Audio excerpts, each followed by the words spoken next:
Well, welcome back to another edition of The Morning You.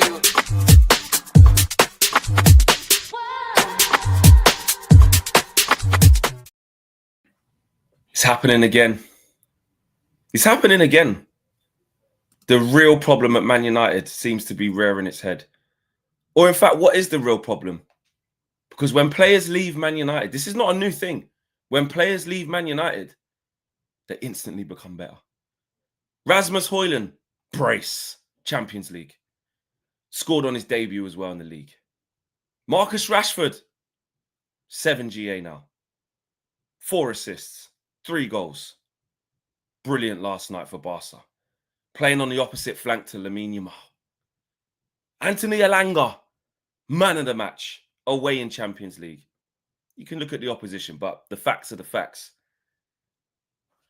Are we doing too much in terms of saying, oh, this player's not that good, actually, no, but they were crap for us, let's not rewrite history, they were rubbish? Or is the real problem here at Man United? We are focusing on the manager and how bad he's been. But every single player leaves and looks better. Most of them. Anthony enjoying at Betis. Last season, even the other day against Forest, goal and assist. What is it? It can't all just be Ruben. And this is where the other side of it goes, where people say, what about these players? What about the environment of Man United? I want to hear from you guys in the comments. Is it players? Is it the environment? Is it the manager? What is it? Smash a like on the video, people. Subscribe to the channel if you are new. All of the talk has happened. Yeah, Anthony scored with his right foot as well. Great finish. All of the talk is happening online. It always happens, obviously, when hate watches happen and, you know, this, that, and the other. And you go, well, yeah, I know Højlund was rubbish. Like, he was for us. Like, but there's some people saying, when did he ever get a pass like that? When was he ever running through on goal like that? Kevin De Bruyne sorted that out in a couple of games. What are we doing? When did Bruno ever give him a pass like that? But our manager's got... Yep. Here we go, Owen. Here we go. Yeah, it's an interesting... Here we go on the show as well. Yes, we do have a Here We Go in the show indeed as well. Yes, like you said, Flex, is it the players? Is it the club? Is it the environment? Is it the culture? One thing's for certain, it's not healthy. Speaking of healthy. Today's video is sponsored by our friends at Oxford Natural and their all-new natural supplement, Optimum Day and Night. Thousands across the UK, USA and beyond are smashing their health goals with Oxford Natural. Optimum Day gives you steady energy, curbs your cravings and keeps your metabolism firing all day. Optimum Night helps you relax, get restorative sleep, recover and keep burning fat while you rest. It's not a magic pill, but it will help you reach your health goals. Check out some of the incredible results. 2 of our own. Owen lost over 100 pounds in 10 months and KG dropped 30 pounds in 4 months. In 8 months, football legend Michael Owen lost 35 pounds and Robbie from AFTV, Don Robbie, lost over 80 pounds. And in 6 months, Anita, an award-winning immigration lawyer, lost 44 pounds. And Linda, a law firm executive, lost over 50 pounds. No gimmicks, no needles, just results. Oxford Natural, let's get to work.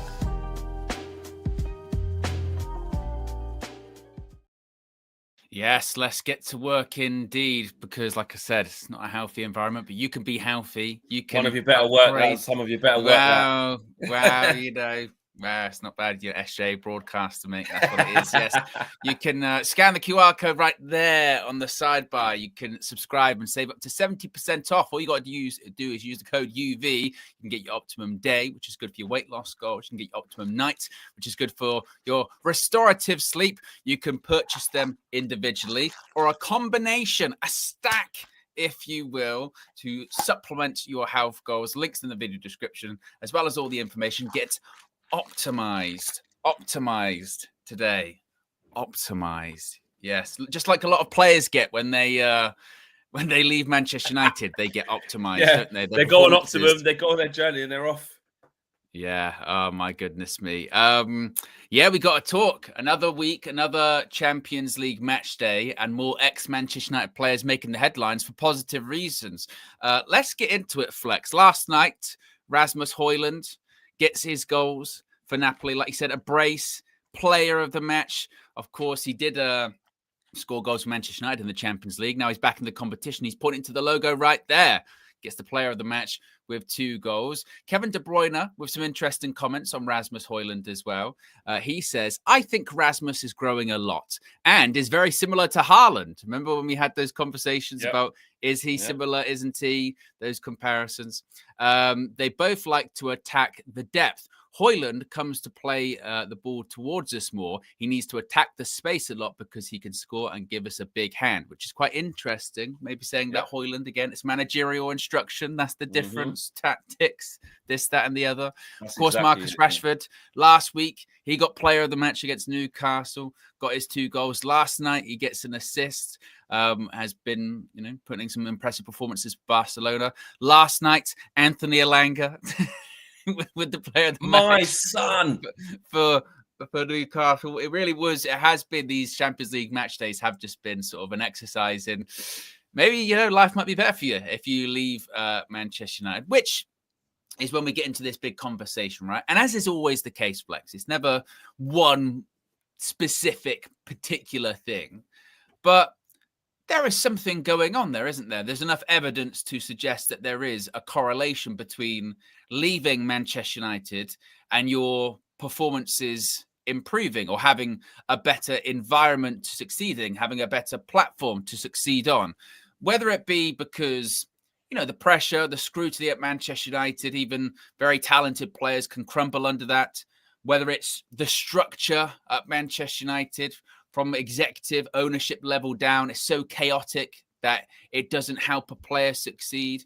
Whether it be just the overall culture at Manchester United, right? From academy all the way up, you're allowed to get away with more things. Standards have been dropped. It's acceptable not to put in the required effort. It's acceptable to walk around. Whether it's the coaching, because the coaches aren't the right coaches at Manchester United. There's a lot, isn't there? There's a lot of different reasons. And I think all of those ones I mentioned there, they're all a part of it. And as Fex says there in the chat, you get people like Mateus Cunha, one of the most sought-after players in the Premier League last season, coming to Manchester United, struggling. Benjamin Šeško, a really sought-after striker across Europe, now struggling. Oh, is he? Isn't he? All that. Even Brian Mbeumo is the most productive out of those 3. But he's still going in and out. I'm not sure. It's an interesting one, isn't it? It's an interesting one in that I think it's all of those aspects there. I'm seeing, like I said, executive or ownership level down, academy up, the cultural issues, platform, pressure, coaching. But it just goes to show, doesn't it? There is something wrong here. There is something wrong here because this keeps happening consistently. And I think it's got to the worst point ever now. And it's so true that all of those things are right. All of those things are right. There's so many statements that can be true at the same time.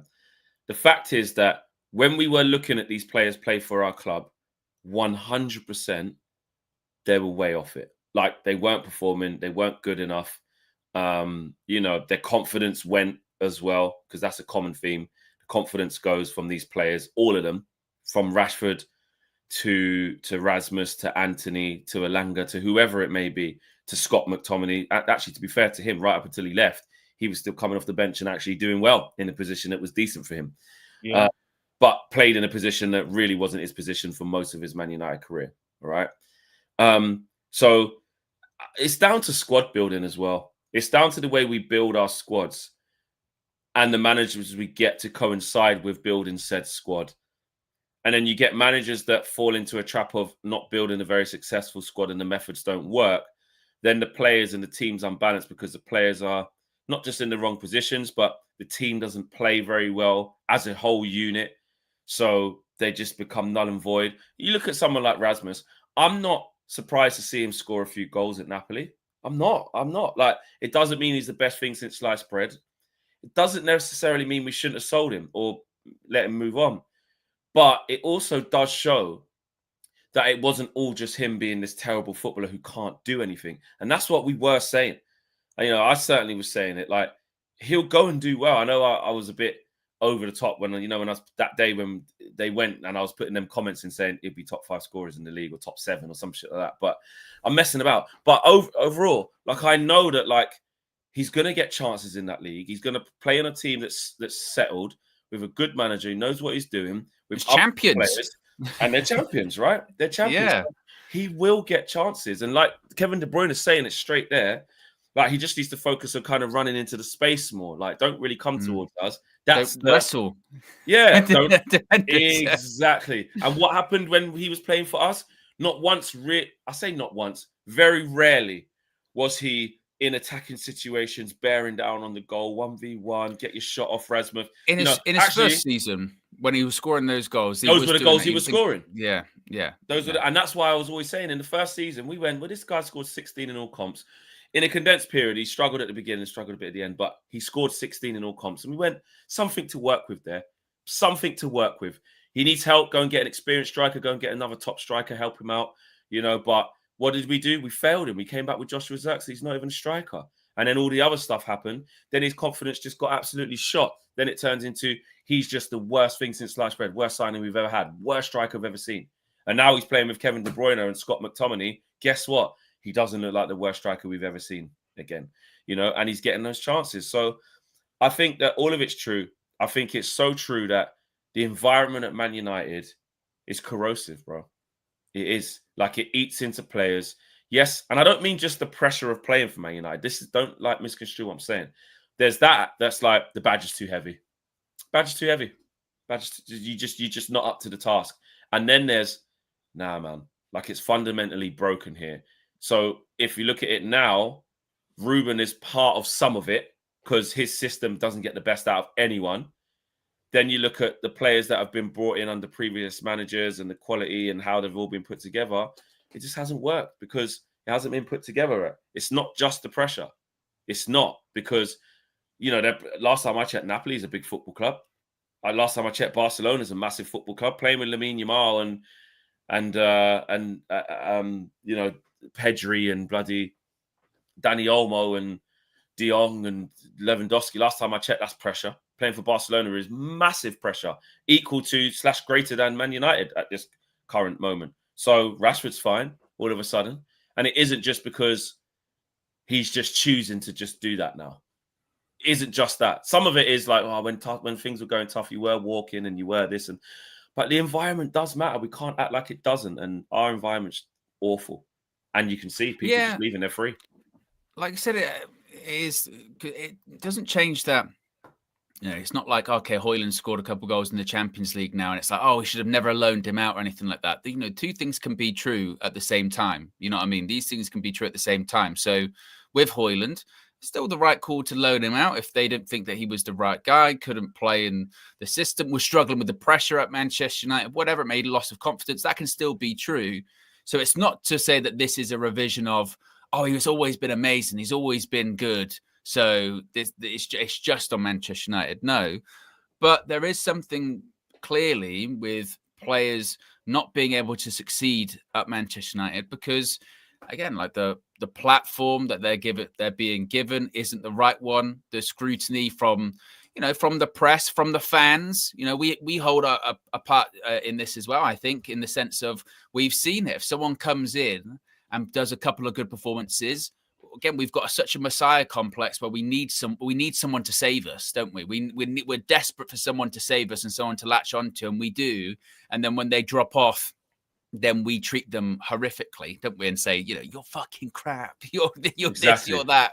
And it's like, whoa, they've just had a little drop in performance. Like you said, I think definitely the coaches, with different systems and with managers of shoehorning tactics on players that it doesn't work out in, that doesn't, or not adapting to get the best out of the players. And then when they go to clubs and coaches where they will adapt to get the best out of them, we're shocked that they're getting more out of them. That's a part of it as well. And I just think there's also just, clearly, there's just culture at Manchester United where you can get away with a lot of shit that maybe you can't get away with at other clubs. I think that, I look at Rashford, for example, and people were talking about, how well he started at Barca. But I've mentioned before, some of the stuff that he's pulled at United in the last couple of years, he'd never get away with at Barcelona. They'd never tolerate some of that sort of stuff, right?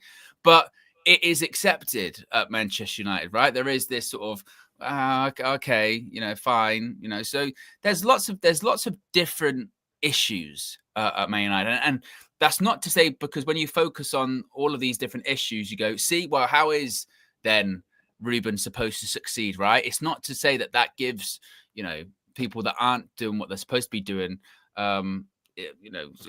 don't have responsibility for that. No, because that's still part of the problem. Ruben Amorim not being able to get the most out of players or adapting to players, that's part of, that's still part of this issue. But there is this wider problem as well, which is this isn't a good environment for anyone. It's not for anyone, is it? No, it's not. And there's too much examples of it not being that. And it doesn't matter. You look at the footballing structure now and this, that, and the other, and it still doesn't work. Shout out to Charlie. I'm going to bring his points to the show this morning. Shout out to Charlie. He was on the red carpet. Not the red carpet, sorry, the full view last night.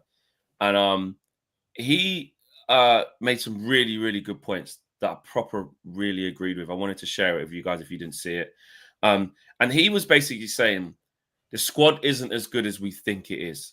Like the balance of the squad is off.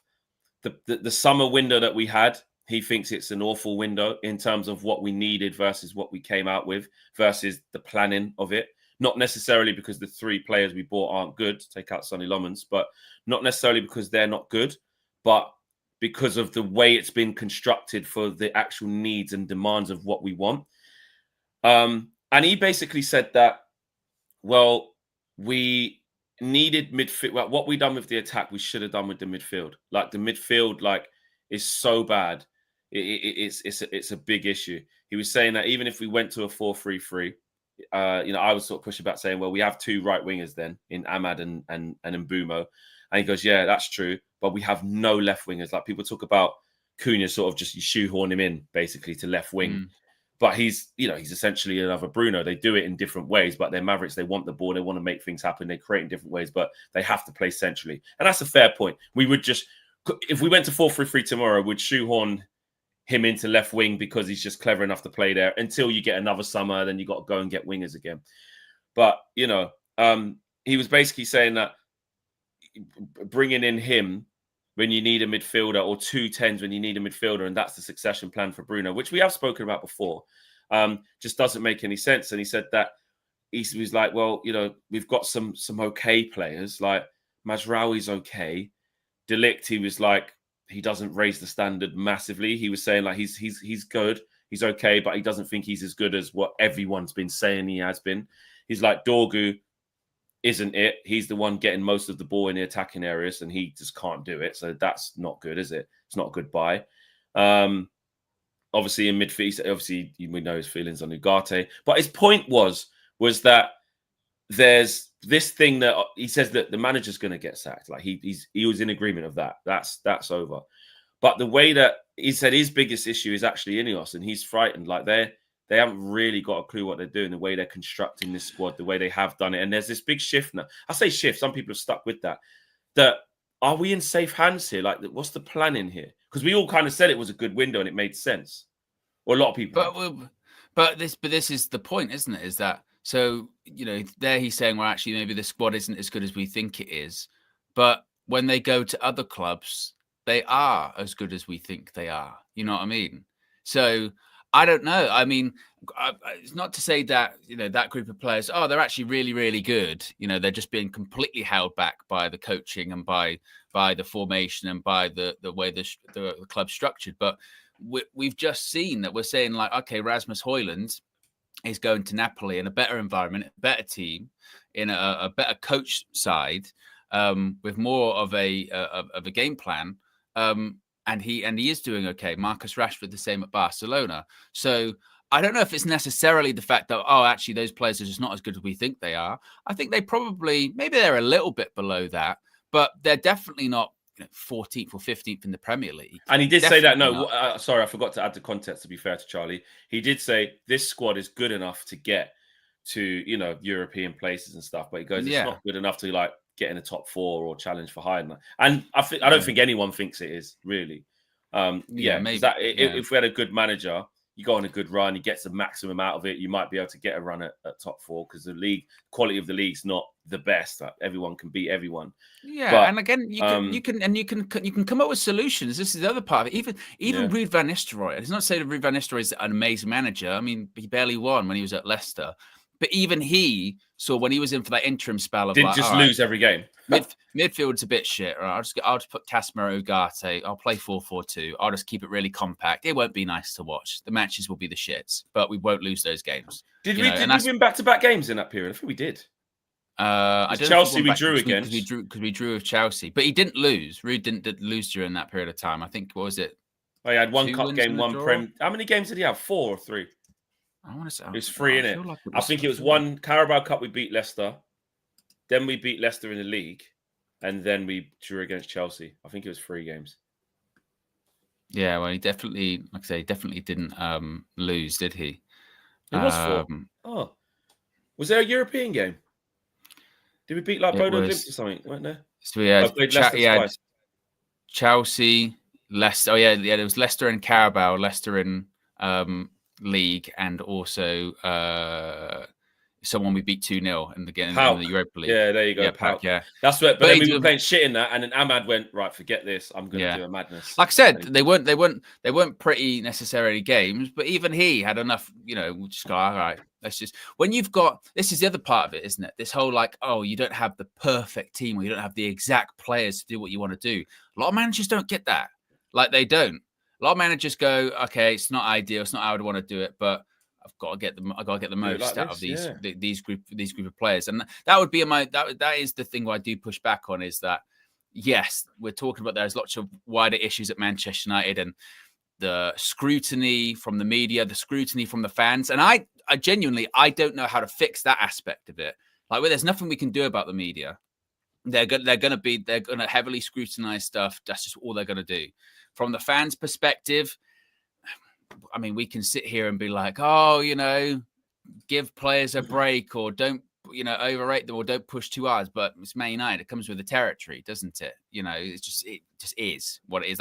It's almost like the blessing and curse of our history, isn't it? Is expectation is high on any player that comes in. You've got to hit the ground running, because if you don't, you're rubbish. It is what it is. But the other aspects of things, of like the environment to get the most out of training, discipline, formation, get the best out of the players that you do have, that can all be fixed. So the answer to the question there, the real problem at United is there's lots. There is. You know what I mean? There's lots of issues. But the other part of it is, just because there's lots of issues, that doesn't mean we should give up basically trying to solve any of them. So just because we go, look, cultural issues at United and media scrutiny and fuck these owners, the Glazers, they're still here, and this, that, and the other. That for me still isn't a reason enough to go, well, there's no point in getting rid of Ruben then. There's nothing he can do, because that also isn't true, because there is stuff that he can do to help, not maybe fix everything, but help improve things, and he's not doing them. So it's a complex one. To be fair, this was something that Scott was trying to sort of talk about on the red carpet on Monday, where he was sort of saying that they're almost separate issues. But what I suppose what we do when we do a disservice, when we kind of try and throw them all in together, you know what I mean? And we do kind of muddy the waters with them. So, basically this whole thing of like, what can Ruben do? It's so terrible at Manchester United. You go, well, no, you can do things. Well, what can the players do? Because you can't succeed at Manchester United. Well, there are certain ways you can behave and you can act. Or what can Ineos do? Because there's nothing they can do, because the Glazers still own the majority of the club. Well, there are things that they can do. Like, you know what I mean? There are still things that all of these different issues can do to improve things, but they're all not doing those things, and it just makes they're not. And my good friend Neji, you guys all know Neji. He's been on here a few times. Shout out to Neji. We've been talking, actually. He won't mind me saying, because it's not like a super private, don't say it. It's just about what's going on, and leaking DMs, leaking exactly. chats. It's definitely not that. And I know him personally, and he wouldn't be mad at this. He's on the internet every week giving his opinion. So big up to Neji, he's my boy, man. But he's not in this camp of like it's on Amrin. And he was just sort of saying, I'm shocked you can't see any form of improvement. It was my clip on TalkSport when I'm like, I haven't seen any improvement. And he says, I'm shocked you can't see any form of improvement. Really? Yeah, this is overwhelmingly significant given the task in hand. He goes, I'm right in saying majority predicted European spot, but didn't expect top 4. If so, that applies to you. Then he had a squad on course for that off the performances alone. The reality is that's still he stumbled on why this system is clearly working, and stats prove this. But one area we're bottom half of the league for is being clinical. So he's going to the players keep missing chances thing. What area we're bottom half of the league for is being bottom half of the league. That changes the whole conversation. That changes the whole conversation to the focus and competence of the players. So if they did their job, we wouldn't have been having these manager out convos, because the results would reflect the performances and domination on the pitch. I think we have respectfully as a fan base misdiagnosed the problem this season. And I think it's either lazy analysis or simply a lack of awareness to actually what's going on if the manager is the main focus this season. The only criticism that can truly be had is his selection and substructures at the moment that has not gone in his favour in key moments. And he absolutely has to drop the likes of Altay, Maguire, Shaw, because we have suitable replacements to maintain that quality. Either way, outside of that, they aren't sackable offences to me. Now, that was quite a long bit from Neji. I just replied with, bro, for me, he's out of his depth. Results speak too loudly. And then he said, I agree results speak loudly. But the deeper question is why these results are happening is seemingly being misdiagnosed, in my opinion. I'm unsure of your position on the system and formations, and I'm praying you aren't one of them. But results depend more on players, one executing the manager's ways, which statistically and visually they have at a very high rate, especially offensively. However, our conversion rate is one of the lowest. And to me, that is the main root tumor in why these results aren't happening. It's more on the players than it's the manager at this and the main point. And that's where I have to defend this manager, because although he's struggling with substitutions and starters, etc., which he can do better, the main issues is the accountability of these players finishing off what the system creates. So Neji's basically saying, it's done. So in summary, Neji's basically saying that the players aren't finishing off the moves, i.e. the manager has coached the goals, he's coached the win, but the players aren't finishing their dinner. That is the real reason why. I was lost in the moment you get into the territory of it's not his fault the players are missing chances, you lose me. You lose me, because we go back. Is that not a fair point? Because he can't put the ball back in it. That is on the individual to score. Playing devil's advocate here. It's accountability, isn't it? You know what I mean? Because whenever it's if they score the goals, that's genius by Ruben, genius. If they don't score the goals, that's not Ruben's fault. Well, how come when we win it's all on Ruben, but when we lose it's not on him? Like what are we doing? You know, and again, it's not to say that the players don't have accountability. Of course they do. But everyone has accountability. But we just sort of shift the goalpost depending on what the result is. You know, that's what we do. Like if we win a game, genius. The players had no part in that. Zero. That just came from the genius mind of whoever is coaching us at the time. Whether it was Erik ten Hag. Erik ten Hag's coached a 3-0 here. The players just haven't delivered. Today it's disgraceful. But when we win, it's absolute genius from the manager. And go, well, no, if we win, it's because of the manager and the players. If we lose, it's because of the manager and the team game. Like the team is bigger than just the team on the pitch. It's everyone. Everyone has their part to play. I can't understand how, of all places, and of all football clubs, the Manchester United manager apparently has zero influence when we lose a match. Zero. That's not on him. He only picks the team and sets out the formations, and everyone does what he asks them to do. It's not. Or they don't do what he asks them to do because they're not listening, because it's the player's fault. I mean, it's like it's everything, isn't it? You know. For instance, if I come on here this morning, Flex, and I say some very controversial stuff and do some terrible stuff, and United View gets cancelled, right? There'd be a lot of blame on me. wouldn't there? Because I said it, I did it. Yeah. But there would be an element of blame on you, wouldn't there? Of like, why did you let that on your platform? Why did you let that happen? You're meant to be in control of this situation. You've got to control these things better. It's yours. I mean, there's elements of accountability that go around. I think a better to extend on that example would be if you like if I allowed you to keep being on here saying mad stuff and it got to a point. Like if you just said something out of the blue, out of character live, and it just that's different. But if you was a character who you're like, Flex, you did see this, like Owen says mad stuff all the time, like really offensive, really this, really that, you know, like you are in control. You should have taken him out. You should have changed something. Do you know what I mean? And it's true.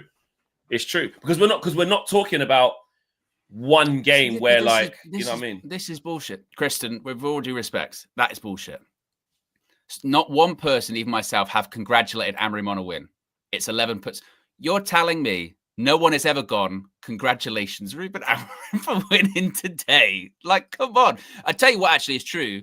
We probably haven't congratulated Ruben on a win because you don't fucking win any games. So that's probably true. We haven't actually congratulated, but of course they do. What have you done? You've set Owen off.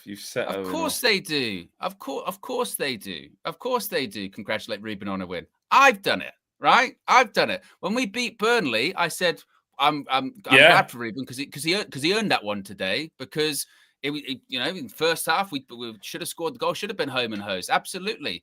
But second half he gets into and the misconception is he gets in shit because it went bad, and the misconception is that all these games we've lost have looked like that Burnley game, whereby we should have been 3 or 4-0 up. You wasn't, and then you know the frailties crept in. That's not the true story of all the games. It's not. Shout out Show. Show says Flex should know Neji always backs the manager. This is nasty work. I love Neji. He is my guy. I love him. And actually, I haven't spoke to him for a while, so I'm glad I haven't checked in with him to see where he's at with the manager. We just started messaging, so he won't mind me sharing this. Maybe I'll invite him on as well, actually. But he won't mind me sharing this because these are his thoughts. If you know Neji, he's a strong character. This isn't like nasty work of like, he doesn't want anybody to know he will come and debate his points in a really good, sensible manner. That's not shouting and swearing and cussing. He's one of the most laid back, chilled, respectable guys I know in this scene. Great guy. So yeah, it's not nasty work. This is what Neji thinks, bro. And actually, I think it is important. I was thinking about this the other day, right? It is important right up until the end or whatever decision's been made to keep listening to each other. Because I know we won't agree. Like we're at a really critical point where it's so strong on the left versus the right now. It just really is. The people that are supporting Ruben cannot understand why people would want to throw another manager under the bus, why people would want to quit on another manager and start again and not be patient and not blame these players. And the people over this side can't understand why anybody would stick by this, expecting it to change when there's been no improvement, etc. We are really at a point where we cannot see eye to eye. And I think that when it gets like that, the easiest thing to do is just be 100% dismissive all the time of everybody's views, because even if like Neji said all that to me, and I'm like, I completely disagree with everything you said, with most of what you said. But I think to have the conversation and to bring it to the forum, to our platform, is important, because what we don't want is just, me and you are kind of the people that are on this the most in the morning, like every morning. So if me and you agree on something, if we could just be like, so nothing, we were not like this, by the way. This is that I'm talking about what United View stands for. We could just be like, yeah, forget this. Like whoever thinks that, F off, mate, you're not basically welcome here. And that's the reason why I did bring that. It wasn't to stir Show, like nasty work. It was to basically look at the difference of opinion and to actually unpick that. And now I brought that to Owen, and Owen unpicked it in how he disagrees with it. I didn't do it in as many words with Owen over message, but Neji wrote all them things. I just didn't say that. And then this morning I was more willing to do that.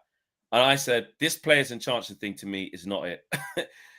There's this thing where we're trying to rid the manager of his literal job to win football matches. You can't stay as manager of any team if you've won 25% of your games after basically a year. That's it. Done for me. You haven't improved one player. You haven't adapted one piece of your principles. There's too many examples of other clubs doing it. Since football began, The job of a football manager is to adapt, find solutions, etc. All this fancy talk of XG and chances and missed chances is just silly to me, bro. Football is a simple game, complicated by way too much. Modern day comes away from this. So, yeah, I gave a bit more context. But so we were having a healthy back and forth, but this is where we're at. This show is about what the real issue is at Man United, but some people think that none of this is on the manager. I just think that for myself personally, I can speak for myself, that I learned my lesson through the whole Erik ten Hag saga with all of that, because I think that for many years Manchester United was player FC, and we've now gone so far in the opposite direction that we've become manager FC. You know what I mean? F the players, screw them, these mercenaries, this guy, this manager, he's going to be the one. He's going to be the one that fixes us. And people were, still backing Erik ten Hag to the very last second. Now that he's no longer the Manchester United manager, the revisionism on his time at Manchester United of he was never any good. I never supported him. He was shit. Yeah, he was terrible. He was rubbish. You go, well, actually, to his last days at United, some people were still saying he was being screwed over by the players. And it'll be the same with Ruben. Ruben Amorim will leave Manchester United eventually, probably the next couple of months. I'll say the players won. Well done. You got what you wanted. And that one, no, not even necessarily that. It'd be the people that are backing him at the moment will then turn into, Ruben, he was awful, wasn't he? He was terrible. He didn't do a good job at United. Well, I thought it was all the players' fault a couple of months ago. I thought they were all terrible. I thought they were all rubbish. So I just think like I said, it's the Messiah complex. We're so desperate to have this person to come in, turn us round, save us, that even if they're not saving us, we'll believe that they actually are somehow, some way. He's saving us by losing. You know what I mean? That's what it is. This is all part of the rebuild. Yeah. You missed it on the full view yesterday. It was so funny. Big up to Marcel, man. So obviously Marcel he believes in the manager. But when asked why by Bradley and DJ, to be fair, when pressed on why he's still Ruben Amorim in, it's because nothing to do with football. Is just my thing is I like 10 games. Like I want it to be 10 games before I decide. So we're at 6 now. So in 4 games, I will decide. And I was like, but what do you think you're gonna, the usuals? But that doesn't make sense. We go down that. And Marcel dropped an amazing one. He goes, well, Feck, I was at Craven Cottage, and where the coaches were. I saw Ruben. He saw it. Like he ignored me, but I told him myself. I shouted to him, Ruben, play 3-5-2. Play 3-5-2, Ruben. We're struggling. And he ignored me. He blanked me. But I told him myself. I was there. I told him to play 3-5-2. So he's not listening, Flex. He's not listening. So So Marcel basically said that, he has been out there trying to tell Ruben directly, change formation. But and shockingly, Ruben Amorim didn't listen to him. So I said, so Marcel, so why are you? So well, then he's not exactly. He's not listening. Do you know how amazing that would be? Ruben Amorim has sat in front of the world's media and gone, "I will not change. I will not adapt. I will do it. And if they want something different, they've got to change the man. And if he changed because of Marcel." But Marcel's going to be the one to change his mind and go, actually, you know what? 3-5-2. That's where I'm going to go. This is what he said. I had to share that with you because I knew you'd have missed it. It was classic Marcel. And he said, Flex, I was right there at the railings. You know where the buses go, where the players get off. I was there shouting. Shouting. That's right, Grandpa. He said, not even for the Pope, but he didn't mention Marcel. So Marcel might be the difference. Ray Carl says, keep the faith, guys. Ray, we are trying, my brother. I don't know what to keep. No. I'm not trying. I'm not keeping the faith. I'm not keeping the faith. Yeah, I'm not, bro. Yeah. I'll be honest, Ray. I'm not going to lie to you. Like, I'm going up to Sunderland with no faith. I don't have faith. When we win, we win. I'll moderately celebrate. I will make sure I'll speak on the game per 90 about the good things about the game, the bad things about the game. But I'm not going to use isolated games to talk about the bigger picture because there's no point. For me. And I'm actually going to do that. Like, if we win against Sunderland, obviously there'll be people saying, see, you thought we was going to lose. I'm not going to get involved in any of it. All I'm going to do is that. what we won. All of that stuff. Yeah. I swear to you, Owen. And you guys, I'm going to need your help on this because I need you lot in the comments of videos and the live chat to keep me in check. Because I said the other day on Flex and KG show, I think I said, well, I said it to you and then I said it to KG as well. I was like, I don't like the fan I'm kind of become. Like, I didn't think I'd be in this where I'm not shouting and swearing, not living as my principles, and I've changed as a person, nothing like that. But like, I have to be so vocal about what I believe in because of what I'm seeing. There's no that's why that calm measure, just maybe this. It's depressing. I can't. It's yeah, it's depressing. So going and thinking we're losing. So in these games, bro, if we beat Sunderland 4-0, I will praise the players who deserve the praise for the game. I will talk about how the tactics worked in this game, who defended well, Ruben. who did this. Praise Ruben, the substitutions, the decisions, the everything. I will talk about it all and not connect it to, so maybe I'm wrong. So maybe, this is the start of some, and at the same time, Owen, I'm going to try, which I can't promise this bit, if we keep losing more games, to not be like, well, fucking look, see all you fucking people being like, I don't want that. I actually don't want it, bro. Flex. Do what you want to do, mate. Yeah. Don't do what you want to do. Say what you want to say. Yeah. Don't let, in the case of like with everyone, in the chat, like you said earlier on about opinions and different points of view, say what you want, say what you believe. If it's that, people are overblowing it, then say it. We are now almost at a stage, aren't we, with, I guess, as a fan base, where we are kind of worried, about what other people, are saying and this, that, and the other, and go, oh, well, they'll think I'm being negative. Who gives a fuck if you're going to be negative? Who gives a shit if you're going to be positive? Whatever. Speak. Well, and as you've seen by what I'm saying, I say what I think. I haven't stopped that. I'm more talking about for me. I'm not talking about because I care what they say. I mean, because I say I need your help because I say I can't be asked, but then I get asked. Yeah, but that's what I mean. Like, but that's what I mean. But then who gives a shit? If your overriding and overwhelming feeling about Manchester United right now is one of negativity, which, by the way, it's not crazy. We're 14th again. If that's how you feel, then that's how you feel. I mean, if you go into match days like super, super upbeat, positive because you think we're going to win, I would go, what evidence is there to make you think that? Well, I've done that a few times. How you want to... We both did that against Brentford. Because, you know what? Yeah. Let's just try and put that bit. Let's just jump on that bit for it. They're right. We can win. We get 3 in a row here. There was no space for me. There was no space for me on that one. And it was very quickly, the trip was over. Very, very quickly, Ray says, it's becoming blatantly obvious there are huge problems at Man United. It's no fluke now that when players leave, they look fantastic. We need to study this and fix it.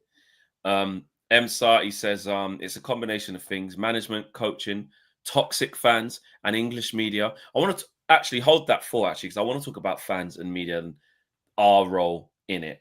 Different note: Sunderland is a very solid team. Many don't even check their results.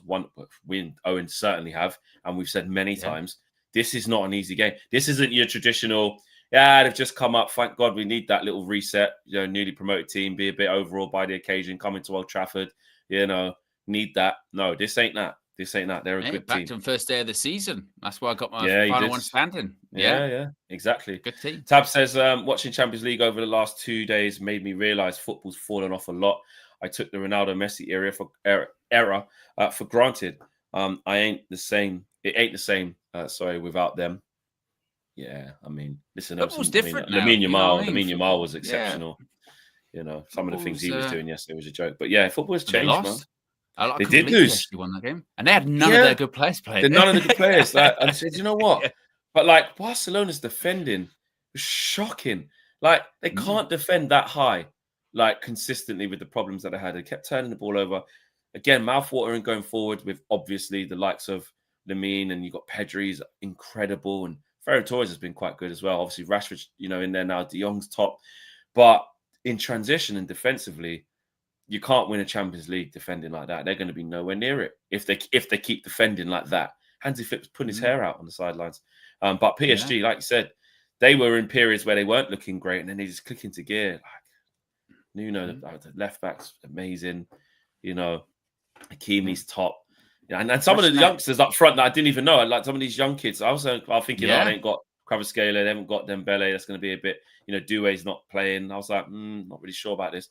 They're excellent, fast, quick, brilliant, rapid. Terence says watching Rasmus score twice last night genuinely made me smile. He's a good lad, and I'm sure he gave his all for us. But it seems La Dolce Vita suits him. Is that what they're called, or is that just a Italian? Is that their nickname, or is that just an Italian thing? What is that? Vita. Look at the leaning. It's a film, apparently. Ah, obviously Italian. So yeah. Take the point. The sweet life. Is that what it means? Oh, okay, that makes sense. The sweet life. Yeah. Meaning in English. Yeah. Oh yeah, the sweet life or the good life. There you go. You learn something. You learn something every day. This is why I love doing this show. We are very much not cultured. Clearly, no, not at all. WJ Barrett, big up to you, bro. I hope you and the family are good. He says, guys, big up. I hear you, but there's a reason why De Bruyne is at Napoli and Højlund is scoring. One, the Champions League is slower and the Italian league is weak. Do we need to look at those things? You got to look at the opposition, where they're operating, etc., etc. Could you do that? Do we say that to make ourselves feel a bit better though? Because look at what we're saying now. Look at what we're saying. And we're going, Italian league's not that good. Champions League's quite slow. It's not as good. It's not like playing. Well, the other one, Owen. It's not like playing Brentford every week. The other one you just reminded me is people were saying, which is a fact. It's a fact. Is his European record was always good for us. He didn't have problem scoring in Europe. It's like Sho said in the chat. It is true. We are sort of Cove POFC up with stuff like that. Of like, Serie A's not that good, though, is it? You know what I mean? And Champions. Who even wants to be in the Champions? Those games are boring. Especially these early stages, playing all those games. Yeah, of course he's going to score goals in that competition we can't get into. Of course, he's going to do well in that competition that we're just not even good enough to be in. Yeah. Shout out WJ Barrett. Let us know. Are you just? Is it a bit of hopium there, bro, or what are you saying? St. Blanco says saw a clip of Dalot running away from Kevin Schade before the second Brentford goal. My head was on Mars. The whole leadership team literally has to go. I can't. Yeah, it's a bad Brentford game. Yeah, it's just. Wait, hold on. Wait. Oh, no, I'm thinking of the one where he got cooked and then Bayern made the save. What did he do? He ran away from Schade. He just runs away. Yeah. He just for the second goal. Oh, yeah. Sorry, no, this way I see that. Yeah. Because basically the ball gets chested down by Thiago to Schade, and Schade gets to the byline. But then Dalot just runs back. He just runs off. He runs out of frame. Dalot, he had a shot, and he's been having it, honestly. Do you know what's funny? Again, not be negative. On the Sunday, like you were saying, I sat down. I thought, you know what? I'm going to watch Match of the Day. I haven't watched Match of the Day in ages. I thought, I'll watch Match of the Day. Then as soon as I started it, I thought, oh shit, Man United played yesterday. I'm going to have to skip this. But we weren't the first one. It was Liverpool Palace. I was like, okay, I can enjoy it. As soon as I got to United one, skip. I don't want to watch it. Oh, you skipped it? Oh, I actually watched the breakdown and the analysis. If Man United lose, I will never, and I'm watching Match of the Day or at any format, I won't. I just can't. I'm watching Sky Sports News or whatever, and it comes on. You just don't want to watch it, and we have to keep reliving it all through the week. Look what we do. Yeah, and I'm with you on that. It just caught me because I didn't actually catch the game. I caught the analysis at the end, and Michael Richards was basically saying he'd done a nice little piece saying, "Here's the positions of the players. Here's the rotation that Ruben had during this match." And again, because like sometimes I say we know how shit it is because we live it, breathe it. We do content every single day, 7 days a week. So we can't escape it. So it gets a bit draining. But sometimes you do need this other perspective, like either linear or numerical or visual or some video footage or something like that. And he was basically showing the players. He was like, well, here's how they started the game. The system didn't change, but here's the players that played in all these different positions, which we all saw with our eyes. But when you see it, he was like, right, so Mason Mount comes on and he's playing there. Then 5 minutes later, there's another sub. Now he has to go to there. Then Mbeumo goes to there and Dalot goes to there. And it was just this carousel. And he was just like, they're already not comfortable in this system. And here's what the manager's doing by putting them all in these different places for like 10 minutes here, 15 minutes there, 5 minutes there, which just didn't make any sense. Yeah, I'm a little bit, I'm in this bit of a weird headspace with pundits sometimes, because as a United fan, first of all, you're like, oh, I'm going to have to sit through this whole piece and it's going to be really depressing. Do I really want to even watch it? And then you also get into this other part where you go, do they mean what they're saying, or are they just doing a pile-on now? Because as we've seen sometimes with analysis, like things can be too harsh or, too bad. And Mike is definitely not someone who does pile-ons. He's not really that guy. And then sometimes like you say, you do have to watch it and just go, I can't believe this. Yeah, and that's exactly what I did, because I knew that happened already. I was there in the stadium. I was like, now in Boomer, where's Mason Mount playing? I was doing that, but again, to put it down on paper to see the shift, it just further hammers home the point of how can there be any continuity? And actually, this is when the manager's saying, I need there to be continuity so they learn this. And it's like, well, how are they even going to learn that? Well, that's what you're doing. You're bringing on centre backs out the cold, etc., etc. But anyway, WJ Barrett says, "No, I'm not having that." He was the same with Eric Ten Hag at the end. Clubs sack managers until they get it right. Why is this club so different? He's got to go. And Harry says, "What chances are we even talking about? We barely play the ball into the box consistently to say it's a system-based. Things are all over the place now." Andy H, been a member for 39 months, says, tin hat theory here. Ineos are keeping Amram around so that we fail so badly they can buy the rest of the club cheaper from the Glazers. So make Man United finish 15th, 16th, maybe even relegated. Share price drops, price of the club drops, value of the club drops. Glazers can't sell it for 8 to 10 billion. Got to drop that price to 4 billion, mate. You're only a championship club. I get what you're saying. I get what you're saying, Andy. I get what you're saying. Exactly. They purposely had us fail whilst also buying us a new training ground at the same time. And sorting out a new stadium, which they've taken the tent off already. That stadium ain't getting built, by the way. I think they were right. Alex Crook and all them. That ain't getting built. We ain't getting a new stadium, bro. I like the models of when it first came out, because one, it was like, here's a cross section, the big giant stand. I thought it was a bit of red velvet cake. I was looking at it for ages, thinking, and they went, "That's the stadium." I went, "Oh, right." Yeah, the layers with the white layers in the middle. Yeah. Like I was going, "Oh, it looks delicious." Ryan says, "I'd take Amram at Chess tomorrow. Isn't at Chelsea tomorrow. He isn't a shit manager. Oh, you can have him, Ryan, if you want. Yeah. We wouldn't take Maresca in return, but yeah. WJ Barrett says, he came out slate in the leadership group. He picks them every week. This manager has just caused another problem out in them. He's got to go, blood. He's got to go, blood. He's got to go, blood. We've got just under 1,400 people watching, which is brilliant. You guys smash a like on the video if you haven't done so already. We are going to talk about a Here We Go for actually, it's 10. Oh gosh, no, we'll do that now. Yes, yeah, because I was going to do something else. No, let's do that. Yes, we've signed some. Time's flown. Jeez. Exactly. We've been so deep in conversation. It's been a very therapeutic show this morning. Yes, it came out from Fabrizio Romano. This has kind of come up the other day, but he said that Manchester United have now sealed and signed a deal to bring in 17-year-old Colombian talent Christian Orozco. Is that what you'd say it? Orozco, I'm going to say. If you just go with normal pronunciation, I would say Orozco, yeah. Nasty work from Fabrizio, because for some reason he's put the transfer fee in dollars. I don't know why. I think it's around sort of £750,000 in a deal valid from next summer. The Manchester United lawyers have approved all the contracts, and it was a deal led by Scout and Antoniazio, maybe. Lead Scout, Antonazio. But another young prospect on their way to We're Manchester fixed. United. We don't need to spend 100 million on Baleba in the summer or January anymore, because Orozco will be here, and then we can play him next to Sekou Kone. So that's the midfield. There you go. Chido will be the thing. Aiden Heaven will be in by then as well. JJ Gabriel will be in the team. JJ Gabriel. Shout out JJ Gabriel, little young JJ. Do you know what? Actually, funny story. He's putting numbers on the board, by the way. It's outrageous, isn't it? No, he's so good. For 14 play under 18s. Crazy, ridiculous. Crazy. I was in the Adidas box last season, and JJ had injured his wrist. I think it was. I think he broke his wrist or his arm. He was in a cast, and I was on a table with his family. So he was with his mum, his little sister, and JJ was sitting next to me. Had a little catch up. Like good kid, man. And you know what?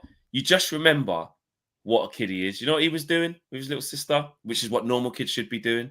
He was opening FIFA packs on his phone. Opening FIFA packs on his phone. And there's kids coming to the window where we were sitting, like kids, because like in hospitality, the seats are just over the thing. Yeah. And kids were like, oh my God, Flex, that's JJ. Like, could you ask him to come out and take a picture? Like, he was like the kids, super famous and that. But it was so nice to just see him.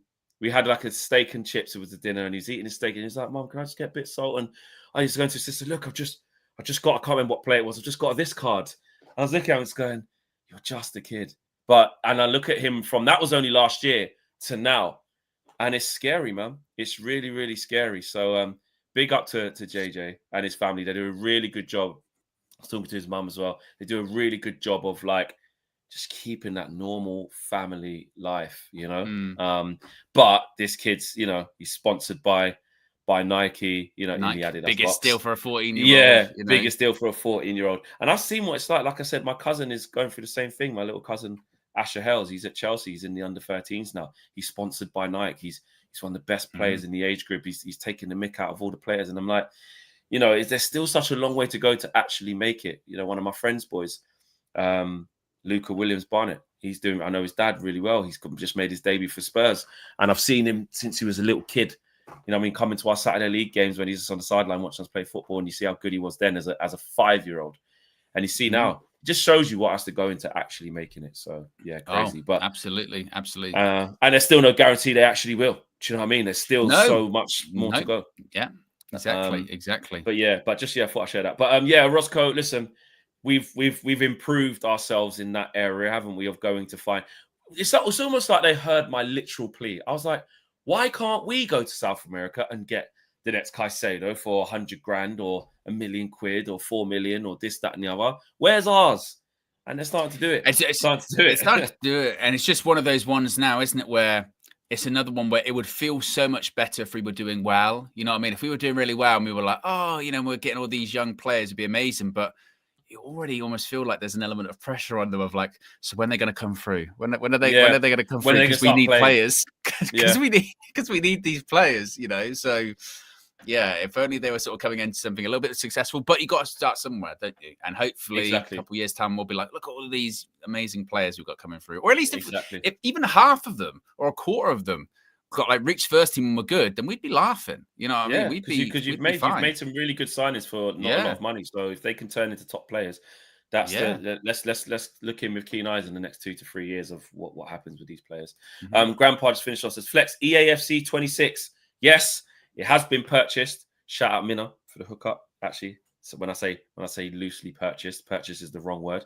It has been attained. Shout out Minna. She is Queen Mean. She is EA. She is Premier League. Minna. She's an official gamer. As well. She's 2K. Like Minna is Minna. Yes, a shout out sis on the hookup. But I do have the game. I played one game yesterday in Rage. I lost 6-7 online. Crazy game. Because the defending's, I don't know what you lot say, the defending's really hard. And then I played a game against the computer. They say that every year, though. Don't they say that every year when the game comes out? Yeah, no, but it is. This one is hard. A lot harder than last year. But then I think the computer's really hard because, oh my God, I can't get the ball off the computer, which is going to be a big problem when I want to do the career modes. That's why I'm like, I need to practice a bit more before I get this career mode going because I played Leeds. You got to play all of them online. You got to play no practice, just go straight on. That's the beauty of it. Got spanked off Leeds at home. Can't defend, mate. And that's on world class. We weren't even on the hardest thing. So, but international break, football flex, EAFC 26 will be there. So yes, I will be playing. So you guys get ready to lock in for that. Right, smash the like on the video, people. Subscribe to the channel if you are new. Plenty more to come from us. If there's any breaking news, of course, we'll give it to you this evening. Trafford talk as well. So loads going on, people. So big up to you. And yes, I'll see you. We will see you.